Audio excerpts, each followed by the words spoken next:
রাসায়নিক বন্ধন পর্ব। আচ্ছা, পরমাণুর যোজ্যতা স্তরে ইলেকট্রন ত্যাগ বা গ্রহণ অথবা শেয়ার করার মাধ্যমে যে নিকটস্থ গ্যাসের স্থায়িত্ব লাভের জন্য যে অণু গঠন করে তাকে রাসায়নিক বন্ধন বলে। অর্থাৎ রাসায়নিক বন্ধনের জন্য ধরলাম এই একটা কক্ষপথ, যোজ্যতা স্তরে এইখানে একটা ইলেকট্রন আছে। এখানে যদি একটা ইলেকট্রন থাকে সেই ইলেকট্রনটাকে ত্যাগ করে দেবে, কারণ সে নিকটস্থ নিষ্ক্রিয় গ্যাসের মতো সে বিন্যাস লাভ করতে চায়। প্রায় সব মৌলেরই স্বপ্ন সে নিকটবর্তী নিষ্ক্রিয় গ্যাসে, যেমন নিউক্লিয়ার গ্যাস আছে কি, হিলিয়াম আছে, নিয়ন আছে, আর্গন আছে, ক্রিপ্টন বলো, জেনন বলো, রেডন বলো, সবাই চায় তাদের মতো হতে। এখন আমাদের রাসায়নিক কিছু প্রকারভেদ আছে, সেগুলো আমাদের পড়া লাগবে। যেমন রাসায়নিক বন্ধন কয় প্রকার? দুই প্রকার হয়ে থাকে। রাসায়নিক এক প্রকার হয় সবল রাসায়নিক বল, দুর্বল রাসায়নিক বল। জাস্ট সবল কারা কারা? আয়নিক বন্ধন, আমার সমযোজী বন্ধন, সন্নিবেশ সমযোজী বন্ধন, ধাতব বন্ধন। দুর্বল কারা কারা? ভ্যান ডের ওয়ালস বন্ধন, হাইড্রোজেন বন্ধন, ভাইপোল আকর্ষণ বন্ধন। কারা কারা? ধাতব, ভ্যান ডের ওয়ালস, হাইড্রোজেন এবং ডাইপোল। আচ্ছা, তারপর আমরা পড়বো আয়নিক বন্ধন কি। আমরা শুরুতে এই যে আয়নিক বন্ধন এবং আস্তে আস্তে আমরা আয়নিক কি, সমযোজী কি, সন্নিবেশ কি, ধাতব কি, সব আস্তে আস্তে একটা একটা করে পড়বো। আজকের লেকচারে শুধুমাত্র আয়নিক বন্ধনটা আমরা পড়বো। আয়নিক বন্ধন কাকে বলে? বিপরীত ধর্ম মৌলকালে এক বিক্রিয়া, অর্থাৎ স্তর অপর মৌলের বহিঃস্তরে এক বা একাধিক ইলেকট্রন স্থানান্তরিত হওয়ার মাধ্যমে সৃষ্ট ধনাত্মক আয়ন ও ঋণাত্মক আয়নের মধ্যে স্থির বিদ্যুৎ আকর্ষণ দ্বারা যে বন্ধন গঠিত হয় তাকে আয়নিক বন্ধন বলে। সংক্ষেপ কি ভাইয়া? ক্যাটায়ন প্লাস অ্যানায়ন, ক্যাটায়ন আর অ্যানায়নের মধ্যে যে বন্ধন হয়, আরো ভাবে বললে ধাতু আর একটা অধাতুর মধ্যে, একটা ধাতু আর একটা অধাতুর মধ্যে যে বন্ধন হয়, যেমন আমি যদি বলতে পারি সোডিয়াম একটা ধাতু এবং ক্লোরিন একটা ধাতু, এদের মধ্যে যে বন্ধন তৈরি হয়, যেমন সোডিয়াম আর ক্লোরাইন, এটা মিলে কি তৈরি হবে? এটা মিলে সোডিয়াম ক্লোরাইড তৈরি হয়। এটা কি? আবার যদি বলি ক্যাটায়ন এবং অ্যানায়ন, সোডিয়াম প্লাস এটা একটা ক্যাটায়ন, ক্লোরিন মাইনাস এটা একটা কি? অ্যানায়ন। অর্থাৎ ক্যাটায়ন এবং অ্যানায়নের মাঝে যে বন্ধন গঠিত হয় তাকে আমরা কি বলতেছি? আয়নিক বন্ধন বলতেছি। এবং যেসব আয়নিক বন্ধন আছে, যেসব যৌগে আয়নিক বন্ধন আছে সেসব যৌগকে আমরা বলি আয়নিক যৌগ। এতটুকুর বিষয় লাগবে না। তারপর আমাদের বন্ড বোঝা লাগবে। আসলে বন্ড কেন হয়? বন্ড হয় স্থায়িত্ব লাভের জন্য, অস্ত্রক পূরণের জন্য, নিষ্ক্রিয় গ্যাসের জন্য এবং যেমন এখানে ম্যাগনেসিয়াম দেখতে পাচ্ছ শেষ কক্ষপথে কতটা? শেষ কক্ষপথে এর 12টা ইলেকট্রন, অর্থাৎ 2টা Mg2, এবং এখানে আমার কি 2টি ইলেকট্রন দরকার? না, এই 2টি ইলেকট্রন দরকার না। তাহলে আমরা কি করব? এটা লাগবে না, আমরা সেটাকে ফালিয়ে দিই। এটাকে আমরা কি করে দিই? ফালিয়ে দিই। দেখো এই যে তারপরে এইখানে 4টা ইলেকট্রন, এভাবে আমরা 2টি ইলেকট্রন ত্যাগ করে গ্রহণ করি। এটা আমাদের কার জন্য? যাতে আমরা সুস্থিত বিন্যাস লাভ করতে পারি।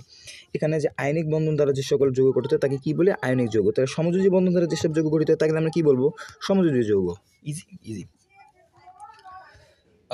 দেন আমাদের কি হয়েছে? আয়নিক বন্ধনটা আসলে জিনিসটা কি? আয়নিক বন্ধন করার প্রয়োজনীয় কিছু শর্ত আছে।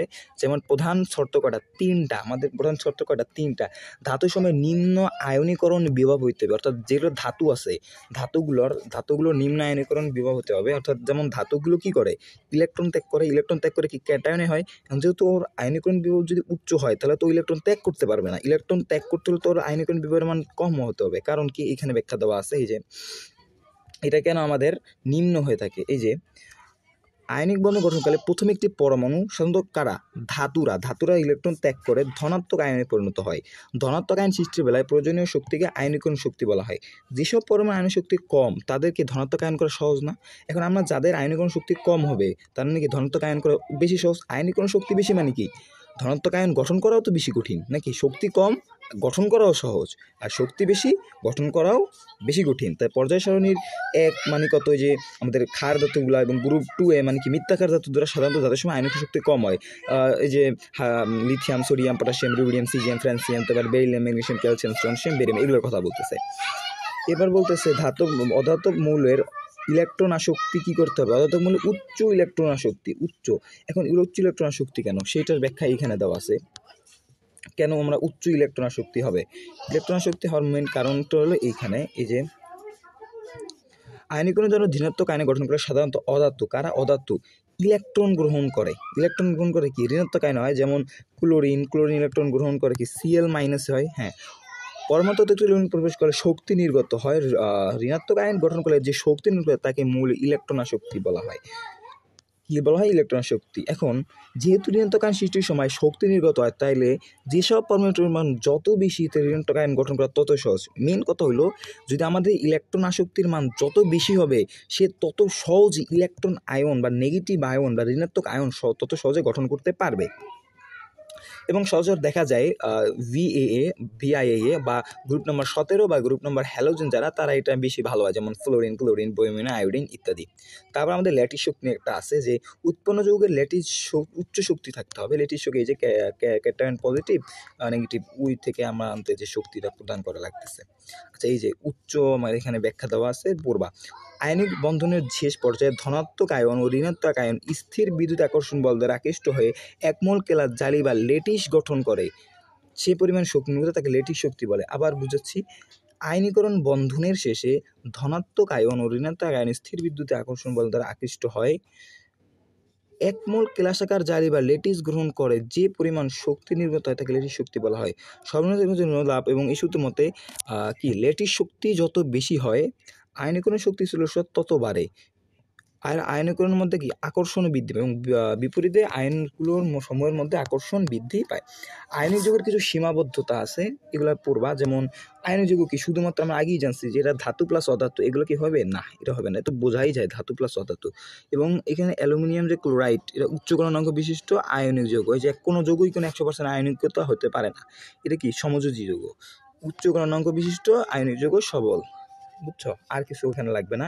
এবার আয়নিক যৌগের বৈশিষ্ট্যটা যদি আমরা বলি, আয়নিক যৌগ সাধারণত কঠিন থাকে। যেমন তুমি সোডিয়াম ক্লোরাইড দেখো, নুন কি তরল থাকে না, নুন কঠিন থাকে। গলনাঙ্ক স্ফুটাঙ্ক খুব বেশি হয়, এটা তুমি অনেক গলাইতে তোমার কম লাগবে, অর্থাৎ অতিরিক্ত তাপমাত্রা তোমার এটা বাষ্প করতে বেশি তাপমাত্রা লাগবে, এটা অনুদ্বয়ী হয়, এটা সহজে গলে না। আচ্ছা, আয়নিক যৌগ সাধারণত পোলার দ্রাবকে, যেমন পানিতে দ্রবণীয়। দেখো নুন কি পানিতে দ্রবণীয় না, এবং বেনজিনে অদ্রবণীয়। কঠিন অবস্থায় বিদ্যুৎ অপরিবাহী। কঠিন অবস্থায় কি বিদ্যুৎ অপরিবাহী, যেমন সোডিয়াম ক্লোরাইড কি অবস্থায় কি বিদ্যুৎ অপরিবাহী, কিন্তু এটাকে গলিত অবস্থায় তুমি নুনকে পানিতে ভিজাও, তারপর দেখবা বিদ্যুৎ পরিবহন করতেছে। বিক্রিয়া গতি অত্যন্ত দ্রুত, তুমি পানির সাথে লবণ দেওয়া দেখবা অত তাড়াতাড়ি বিক্রিয়া করে ফেলতেছে। এবং আয়নিক যৌগ পানিতে দ্রবণীয়, তা অক্সিজেনের ঋণাত্মক এই যে আয়নিক যৌগ যখন ক্যাটায়ন এবং অ্যানায়নে বিভক্ত হইতেছে, এইখানে যে শক্তিটা লাগতেছে দ্যাটস কল ল্যাটিস শক্তি। এবং আয়নিক যুক্তি পানির সাথে বিক্রিয়া হয়ে যে দ্রবণীয় হইতেছে, এখানে যে শক্তিটা লাগতেছে দ্যাটস কল হাইড্রোজেন শক্তি। এবং হাইড্রোজেন শক্তি যদি ল্যাটিস শক্তি থেকে বেশি হয় অথবা সমান হয়, তাহলে আয়নিক যৌগটা পানিতে দ্রবণীয় হবে, আর না হলে কী হবে, পানিতে। অর্থাৎ যদি অর্থাৎ এই হাইড্রোজেন শক্তিটা ল্যাটিস শক্তি থেকে কম বা বেশি বা সমান না হতে পারে, তাহলে এটা কী হবে, অদ্রবণীয় হবে। এরপর আমাদের কিছু যৌগ দিয়ে দিচ্ছে, এটা এমসিকিউর জন্য পড়তে পারো, এমসিকিউর জন্য ইম্পর্টেন্ট একটা এমসিকিউ। এখানে যেমন ক্যালসিয়াম ক্লোরাইড, সোডিয়াম বা যা বলো অনেকগুলো আছে, calcium, potassium oxide, sodium oxide, caesium fluoride, aluminium fluoride, এগুলো দরকার নাই। অ্যালুমিনিয়াম এটা পড়তে পারো। অ্যালুমিনিয়াম ক্লোরাইড যৌগে আয়নিক বন্ধন থাকলেও ইহা সমযোজী যৌগ বেশি দমন প্রদান করেন, এবং টিন, মার্কারি, লেড ধাতু হওয়া সত্ত্বেও আয়নিক যৌগ গঠন করে না। সো আজকের মতো আমাদের আয়নিক যৌগ শেষ করলাম। আসসালামু আলাইকুম।